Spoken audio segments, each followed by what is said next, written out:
Hello and welcome to this retrospective look back at this issue of Fast Forward magazine from February 1990. I'm Retro Steve UK, and in this video we'll be taking a detailed look, page by page and in full HD, at what's inside the magazine.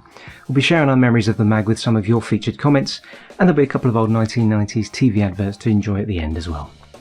Fast Forward magazine was published by the BBC between 1989 and 1995, and it was meant to be the BBC's answer to Look-In magazine, which was ITV's music, television and pop culture magazine for kids and young teens. Now, if you want to grab a copy of Fast Forward for yourself, you can get them on eBay for about £5 each, and that's exactly where I got this copy from. So, let's dip into some memorable, and let's face it, pretty cheesy pop culture nostalgia as we travel back in time to the 21st of February 1990. This issue, dated February 21st to the 27th, 1990, has a total of 32 pages, starting with page 1, the front cover. Above the main logo, we're promised that the magazine is better than falling over, apparently. This is typical 90s ironic humour, and each week a different phrase would be on display here, explaining what the mag was better than. So, for example, one week it would be better than cabbages, and another it would be detention. The price is displayed here as 35p, and going anti-clockwise from there, sneak peeks of the content tease us with a chance to meet the BBC's Philip Schofield and Sarah Green, and a chance to win Skatebikes, a Neighbours poster, a New Kids on the Block cartoon strip, a Kylie Minogue article, TV cartoon strips, Yvette Fielding flipping pancakes, and the main event, a celebration of the 5th birthday of Eastenders, with Sid Owen front and centre, who plays Eastenders' Ricky Butcher. Page 2 kicks off with an advert for some brill new VHS vids from the BBC, then an interview and some facts about Blue Peter presenter Diane Louise Jordan. Page 3 is the contents page, listing all the good stuff to follow, and the obligatory credits and legal information in the yellow panel at the bottom. Over the page and we get our first cartoon strip, based on the TV show Grange Hill. Poor old Gruff the dog is stuck in a ventilation system, and Chrissy, Natalie and Justine decide to nick some paint to work on some t-shirt designs during a free period. This appears to be a serialised strip, so the story would have continued week to week. Bits and pieces over on pages 6 and 7 is a mix of TV and music related news, features, offers and competitions, starting with an editorial introduction by editor Nikki Smith. There's also a feature about what the Gunge is made of on TV show Double Dare, an invitation to join the official Neighbours fan club, some bad news about Rolf Harris's Cartoon Time being replaced by a show called Stay Tuned, which we now know in hindsight is actually good news, the Your Turn panel with readers sending in questions about celebrities, a right royal treat in the form of 2-for-1 tickets if you turn up at the Royal Britain exhibition at London's Barbican with a copy of this magazine, a frankly boring panel called That's Cool about a Radio 4 news survey, a stop press section about plans for a live stage version of the TV show Bread, an Esther Ranson fact file, a pop slot with a chance to win one of 3 Top of the Pops party albums, and a cut out and keep autograph corner with this week's celebrity autograph from Andy Peters. Over to page 8 now. The Ozone features info about a Fast Forward fun day at Alton Towers, and an interview with Sybil, who released an R&B cover version of Dionne Warwick's Walk On By in 1989. There's also a chance to win one of 10 New Kids on the Block books titled They'll Be Loving You Forever. And over on page 9 here is the competition mentioned on the cover to win one of 2 Max skate bikes, with skateboards as the runner-up prizes. To win the prizes you'll have to design a new, less boring, no smoking logo that might appeal to young people. The big Eastenders article is here on pages 10 and 11, celebrating 5 years since the successful TV show first launched, and we get an interview with Sid Owen and with Willie and Rolly the dogs apparently, some Eastenders factoids and some quiz questions to solve. Over to pages 12 and 13 now, and the late 80s, early 90s band New Kids on the Block feature in our second cartoon strip. Again, this is one that would have continued week by week, and in this week's instalment the band's origin story continues, revealing how they first performed at a talent show in '84, which led to their first big break as a band in '85. The main article on the next double-page spread is School Report, which explores Kylie Minogue's experiences as a young girl in her school days, and this is flanked by Talk About It on the left, which is basically the Agony Aunt section, or Agony Uncle in this case, with kids writing in with their problems and receiving advice from psychology expert Philip Hodson from the Going Live TV show. On the far right, the Pen Pal section, and unlike some of the 1980s magazines we've looked at in other videos on this channel, they don't give out the kids' personal home addresses here. Instead, if you want to reply to any of the people on this page, you write off to Fast Forward and quote the person's code number. Definitely a much safer way to do it, and it's nice to see publishers finally wising up to the dangers of printing that kind of personal information. And now the pages that would normally be torn out and stuck on your bedroom wall, the poster, with a montage of popular actors from Neighbours.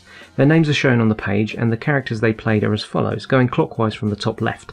Todd Landers, Nick Page, Jane Harris, Henry Ramsey, Sharon Davies and Mike Young.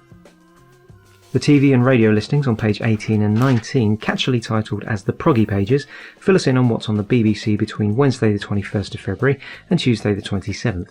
A few memorable highlights include programmes such as Super Ted, Yogi Bear, Blue Peter, Tomorrow's World, Banana Man, Grange Hill, Thundercats, Jack and Nori, Brave Star, Little and Large, The Paul Daniels Magic Show, That's Life, Radio 1's UK Top 40 with Bruno Brooks, and of course the massive Saturday morning extravaganza that was going live. If there are any of your old favourites here, go ahead and post about them in the comments. Here Comes Trouble on page 20 interviews some of the cast members of the TV show Troublemakers about a gang of kids that can't help getting into trouble. And that's followed by 3 more smaller cartoon strips. The Pink Panther, who needs no introduction, Peabrain, who's a character that pops up regularly in the mag like a mascot of sorts, and Gordon the Gopher, who I'm sure you know was the extremely popular puppet character who often appeared alongside Philip Schofield in the Broom Cupboard on Children's BBC between 1985 and 1987. A full-page advert here from the charity World Vision promoting their 24-hour famine fundraising event, and over on the right on page 23 the charitable theme continues as you can vote in the SOS Awards for people who have, quote, shown great bravery in overcoming a handicap or done great things to help the handicapped. I can't say what the SOS stands for in this video, as YouTube would likely pick it up as hate speech. One of the S's in the abbreviation is now considered an extremely offensive term related to disability. You can probably guess what it is, but if not, it's right there on the page in bold if you look closely. Under the SOS Awards section, it's Blue Peter's Yvette Fielding's recipe and tips for the perfect pancakes. Flipping crazy. It's Flibbertigibbet over on pages 24 and 25, which is a general mishmash of movie news, VHS releases, animal related facts and advice, book releases and competitions, and there's a blink and you'll miss it section along the bottom of these pages in a thin pink strip containing messages to and from readers. This is apparently the ticker tape section, and you can write in with your messages in the hope that they appear here. Our next cartoon strip over on pages 26 and 7 is based on the popular Carla Lane TV show Bread, which was massive at the time. I can't tell if this one's a standalone story or a weekly serial, but in this week's strip, Joey's been conned into spending 70 quid on a worthless painting. Adrian is inspired to paint a picture of his own, and Grandaddy just wants his tea. It's the puzzle pages over on 28 and 29, with some anagrams to solve, a telly quiz, a cat-related competition to win a copy of the Guinness Book of Records, an Andy Crane-themed word search, and a full-page competition to win a personal stereo and cassette albums from New Kids on the Block, Martika, and the band Kayoma, who were responsible for the Lambada song. The competition is a promo for Ovaltine's new Hippie Hippie Shake milkshake powders. There's also one of those obligatory adverts for stamp collecting kits on the far bottom left. Did any of you ever order one of these? I'd be interested to hear about what you received if you did send off that coupon. Coming up to the final stretch now, approaching the back cover, and there's a sports section on page 30.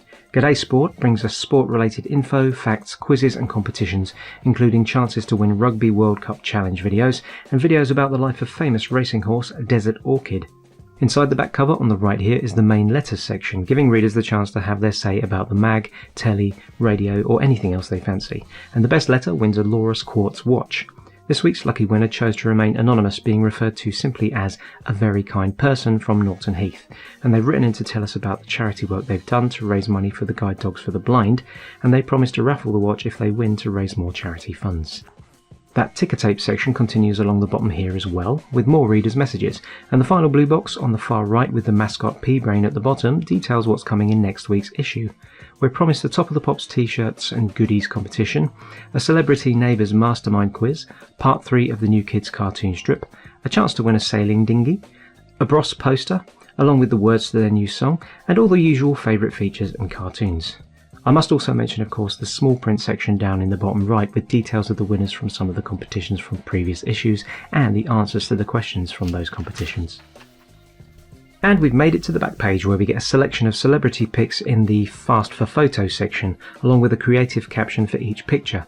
We get Jerry Hall dancing with Clive James, Rory Bremner in a badly timed pose, Nigel Havers on the phone, a leaping Yogi Bear, and the Comic Strip Presents crew apparently trying to do the locomotion. The other two have escaped me and I just can't recall their names, so if any of you can name them in the comments, you'll win kudos and a free walk to Penzance. And that completes our trip back in time to February 1990 with this vintage issue of the BBC's Fast Forward TV magazine.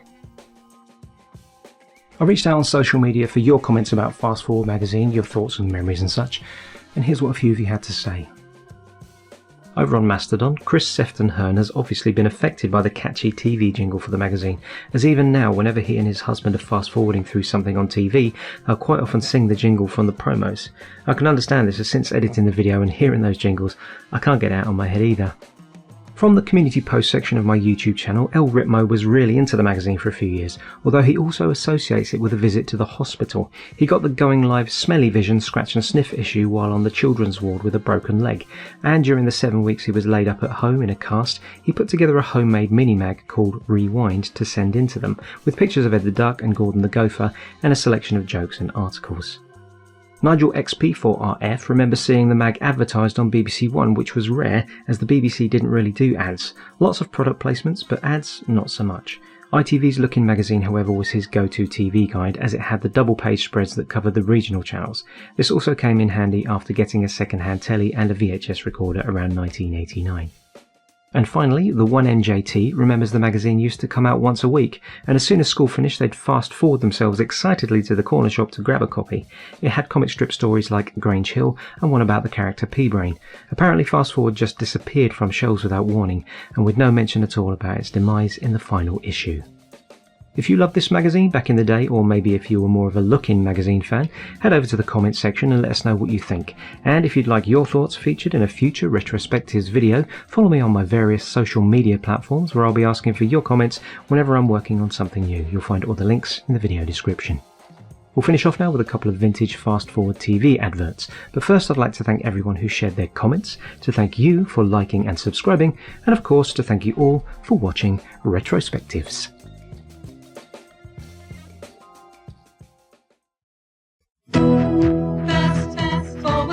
In this week's Fast Forward, find out what happened when Ed the Duck went to an Easter egg factory. And if you find the hidden eggs, you can win a trip to the factory too. Win videos from Michael Jackson and Kylie Minogue and collect the final New Kids on the Block poster featuring Jordan. Find out what Christian from Halo James did at school, Nick Page drops in from Neighbours, and have a laugh with French and Saunders. All this in the new Eastenders cartoon in the new Fast Forward, out now. Fast Forward.